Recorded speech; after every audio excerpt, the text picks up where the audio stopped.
Good morning बच्चों। Class 9th Hindi first क्षितिज का first chapter दो बैलों की कथा।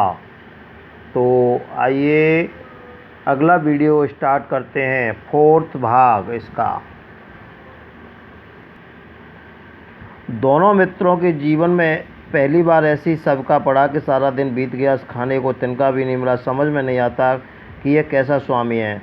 इससे तो गया भी फिर भी अच्छा था। वहाँ कई भैंसें थीं, बकरियाँ थीं, कई घोड़े गधे, किसी के सामने चारा ज़मीन पर मुर्दों की तरह पड़े, कई इतने कमज़ोर कि खड़े भी नहीं हो सकते। सारा दिन दोनों मित्र फाटक की ओर टकटकी लगाए ताकते रहते, कोई चारा लेकर आता दिखाई नहीं। तब दोनों ने दीवार की नमकीन मिट्टी चाटना शुरू की। इससे यह क्या तृप्ति होगी। रात को जब भी कुछ भोजन न मिला तो हीरा के दिल विद्रोह में ज्वाला की दैव कुटी। मोती से बोला, अब तो नहीं रहा जाता। मोती ने फिर से लटकाए हुए जवाब दिया कि मुझे तो मालूम होता है कि प्राण निकल रहे हैं। इतनी जल्द हिम्मत न हारो भाई, यहाँ से भागने का कोई उपाय निकालना चाहिए। आओ दीवार तोड़ डालें। मुझे तो अब कुछ नहीं होगा, बस इतनी बूते पर अकड़ते थे, सारी अकड़ निकल गई। बाड़े की दीवार कच्ची थी, हीरा मजबूत तो था ही। उसने नुकीले सिरों से दीवार में गाड़ा ये और जोर मारा, मिट्टी एक चित्थप निकल गया। फिर तो उसका साहस बढ़ गया। इतने दौड़ कर दीवार की चोटें और हर चोट में थोड़ी थोड़ी मिट्टी गिराने लगा। उसी समय काजी और उसका चौकीदार लालटेन लेकर जानवरों की हाजिरी लेने आ निकला। हीरा का उजप्पण देखकर उसने उसे कई डंडे रसीदे और मोटी सी रस्सी से बांध दिया।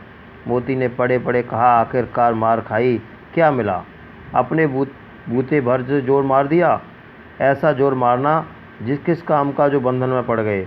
और जोर मारता जाऊंगा, चाहे कितने भी बंधन पड़ते जाएं, जान से हाथ धोना पड़े, परवाह कुछ नहीं है। तो यूँ ही मरना है। सोचो, दीवार खुद जाती है, कितनी जान बच जाती। इतने भाई यहाँ बंद हैं, किसी की देह में जान नहीं है। 2-4 दिन यही हाल रहा तो सब मर जाएंगे। हाँ, यह तो बात है।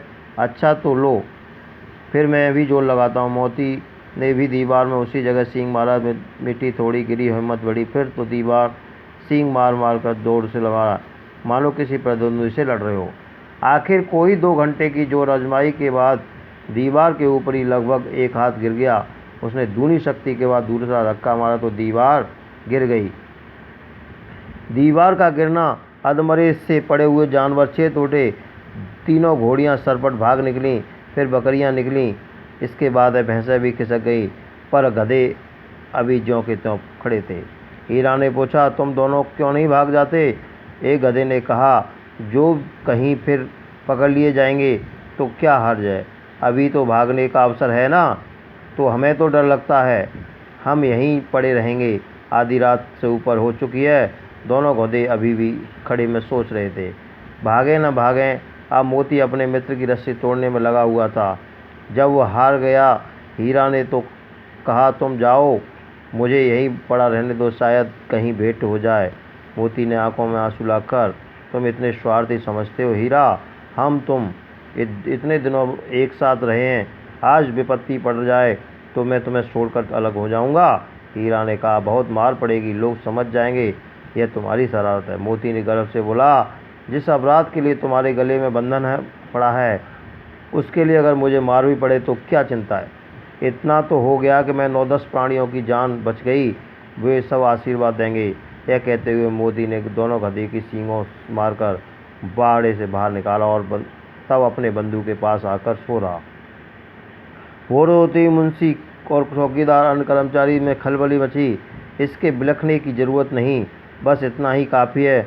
मोती की खूब मरम्मत हुई और उसे मोटी रस्सी से बांध दिया।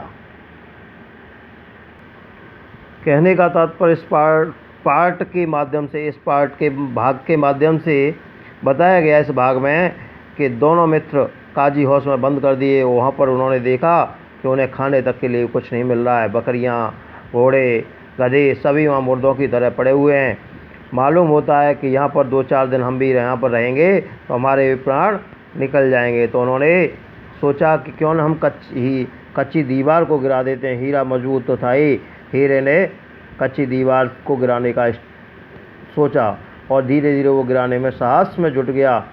और उसी समय चौकीदार लालटेन लेकर के काजी औस का आ गया हाजिरी लेने के लिए। तो हीरा का उड्डन देखकर उसने डंडे वंडे मारे और मोटी रस्सियों से बांध दिया। तो मोती ने कहा, आखिर क्या हुआ, मार खानी पड़ी? फिर आखिरकार मोती ने भी ऐसा ही किया और मोती ने दीवार को गिरा दिया। और दीवार गिराने के बाद वहाँ मुर्दे भी, जो पड़े हुए जानवर थे, वो सभी भाग गए। और भागने के बाद में जब उसने कहा हम सब दोनों चलते हैं, तो उन्होंने कहा तुम निकल जाओ, क्योंकि मैं यहाँ बंधा पड़ा हूँ, मैं कैसे जा पाऊँगा। तो उन्होंने कहा ऐसा हो ही नहीं सकता है कि मैं अपने मित्र को अकेला यहाँ पर इस मुसीबत में छोड़ के जाऊँ, क्योंकि इस घटना के कारण आप पे मार पड़ेगी। और मित्र तो मित्र ही होता है, मित्र विपत्तियों में भी साथ देता है, इसलिए मैं आपको यहाँ से छोड़ करके नहीं जा सकता। सुबह हुई, चौकीदार और कर्मचारी जैसे ही आए, उन्होंने लिखने की ज़रूरत नहीं, बस इतना काफ़ी सोचा कि मोतियों की खूब मरम्मत की और दोनों को मोटी रस्सियों से बांध दिया।